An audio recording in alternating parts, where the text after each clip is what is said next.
Hi, welcome to this question on calculus optimization problems. Let's have a look at question 6. We're given a function f of x, and it is the quadratic function x squared. We want to determine the minimum distance between the point 10, 2 and any point on the graph of f. So let's think about this visually. Well, there's infinitely many points on the graph f, and we're looking for the distances between those points on the graph and the point 10, 2. So it's all these straight lines.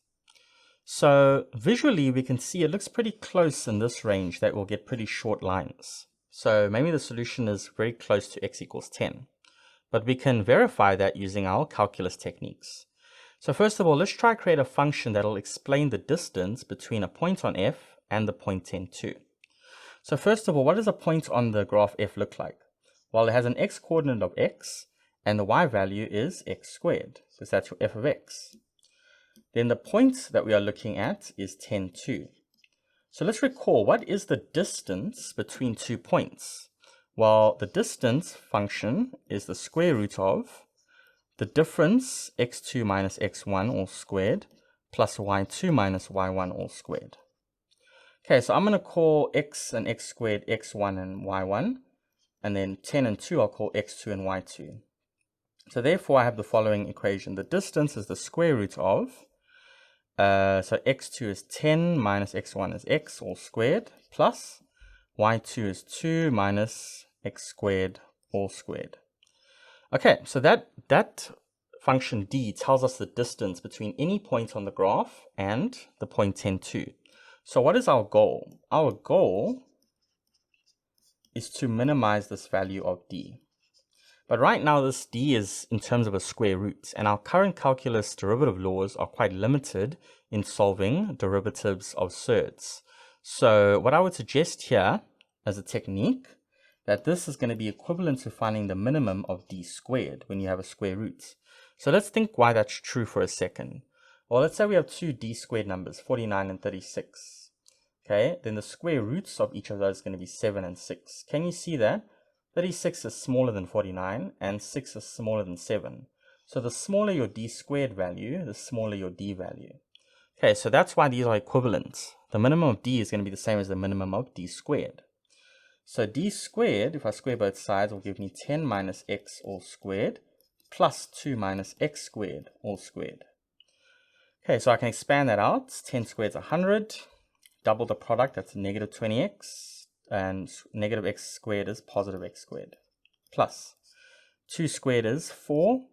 The product here is negative 2x squared, so double the product, negative 4x squared. And then negative x squared all squared will give you plus x to the 4 using your exponential rules. So now I have x to the 4, negative 4x squared plus x squared, that's negative 3x squared. Then a negative 20x, and then 100 plus 4 is 104. So that's your d squared in terms of x. So remember, the goal is to minimize this. So I take the first derivative of this function with respect to x, and I get 4x cubed minus 6x minus 20 equals 0. So now if I can solve this cubic equation and find a value for x, that value of x will be the coordinate, that when you look at the distance from that coordinate to 10, 2, that is the smallest distance. Okay, so let's go ahead and solve this one. Well, I can divide both sides by 2, and I'll get 2x cubed minus 3x minus 10 equals 0. So again, how do I solve this? Well, I can try and factorize it using the factor and remainder theorems. So the factors of negative 10 are plus minus 1, plus minus 2, plus minus 5, and plus minus 10. If I try 1, I'm going to get 2 minus 3 minus 10. That's not 0. And the same thing with negative 1, I'm probably going to get negative 2 plus 3 minus 10. That's still not 0. So none of those are going to work. What about 2? 2 cubed is 8 times 2 is 16. Okay, and then negative 3 times 2, that's negative 6 minus 10. Oh, that's nice. Look at that. That gives us 0. So when we plugged x equals 2, this gave us 0. So therefore x minus 2 must be a factor. So I can factorize this as x minus 2 times. Now how do I get 2x cubed? I need a 2x squared here. And how do I get negative 10? I need a positive 5 here. So I can solve for this bx term and then I'm done. So again, on the left hand side, I'm going to look at the x squared terms. Notice there's no x squared term here. So it's 0x squared equals. So x times 2x squared, no, x times bx rather, that gives you bx squared. And then negative 2 times 2x squared, that gives you minus 4x squared. So if I add 4x squared to both sides, I get 4x squared equals bx squared. So therefore b equals 4.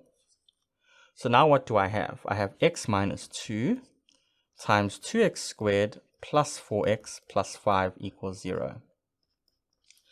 Okay, so I know that if solving this for 0, I already have one possible solution, x equals 2. But what about this one here? Well, I can use the quadratic formula to solve for it.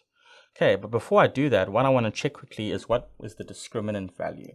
Okay, so the discriminant value from the quadratic formula, the delta is b squared minus 4ac. So I'm going to get b squared, so it's 4 squared minus 4 times 2 times 5. Okay, because your a is 2 and your c is 5.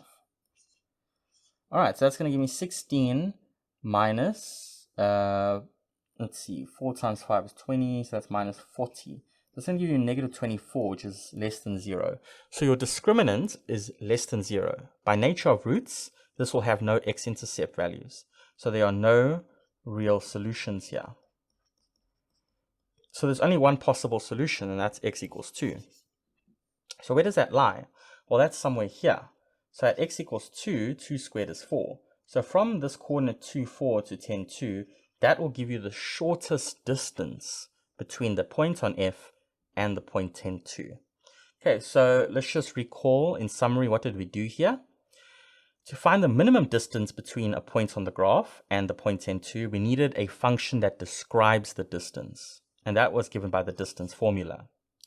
So the distance formula had a square root, which is quite an issue right now in our current state of calculus from the laws that we know.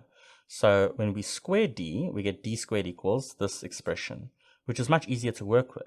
And we saw logically that if you minimize d squared, then you're also minimizing d, using this logic here.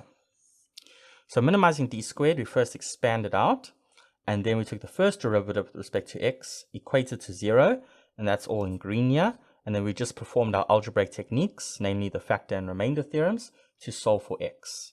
Once we got that x value, we were then able to plug it back onto the function, so 2, 4, and that point there is the only point on the graph f of x that when you look at it from that point to 10, 2, you'll have the shortest distance. Alright, so that's how we would do this type of question. I'll see you in the next one.